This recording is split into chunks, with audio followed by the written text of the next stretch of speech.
तो बजट में कर्जा बढ़ाने की बात करी कि किसान कार्ड कर्जा बढ़ेगा और आने वाला टाइम पे अगर यही स्पीड चलती रही तो 10 से 15 साल में इतना कर्जा किसान पे हो जाएगा जितने की जमीनें हैं।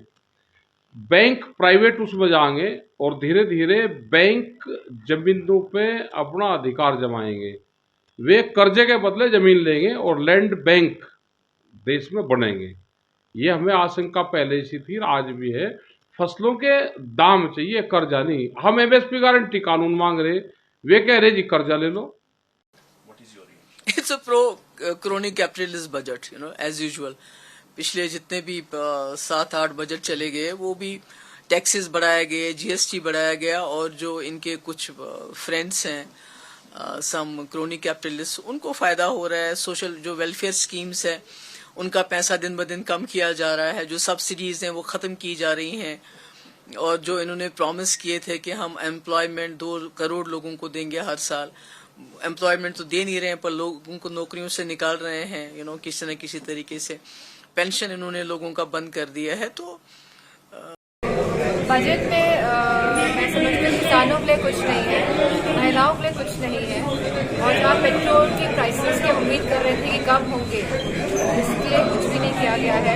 वही जहाँ भाजपा ने कहा था कि आवारा पशुओं की जो समस्या है, जो पूरे उत्तर प्रदेश में खासतौर पर बहुत ही प्रमुखता से है, उसके लिए कुछ नहीं कहा गया।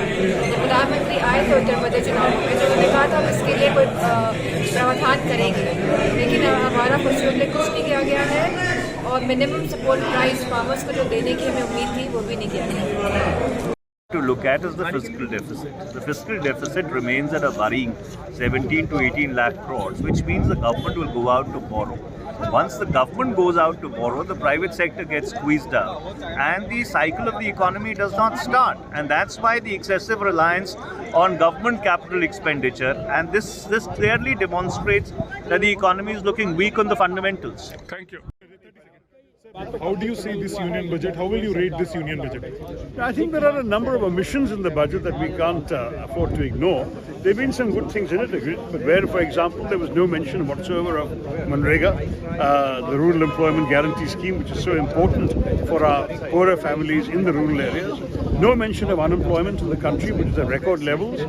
No mention of inflation. So you give people tax rebates, but that money cannot stay in their pockets because they have to go and pay more for every item. Where is the relief? How will you rate this budget?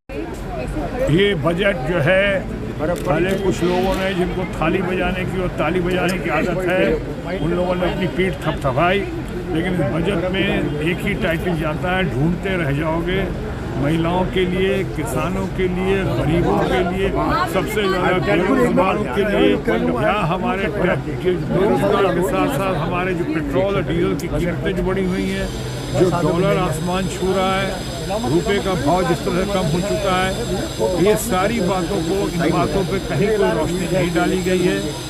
कुछ slab ज़रूर बढ़ाए गए हैं tax exemption की, जैसे कि आपने कहा मिडिल क्लास के लिए अगर थोड़ा सा 5 लाख से 7 लाख किया गया, सराहनीय, ठीक है, वो हम मानते हैं, लेकिन साथ ही साथ टोटलिटी में देखें तो आपने जो है एक तरफ तो कह रहे हैं 15 लाख करोड़ से ज़्यादा का भी पैसा लेना बाकी है, देश को आना बाकी है, प्लस ऊपर से आप जो हाईएस्ट स्लैब था उसको आपने कम कर दिया, और बहुत ही कम कर दिया गया है। कई लोगों का मानना है कहीं ये उनकी भाषा में हम दो और हमारे दो के लिए तो नहीं किया गया है, ऐसा कई लोग नारे लगा रहे थे।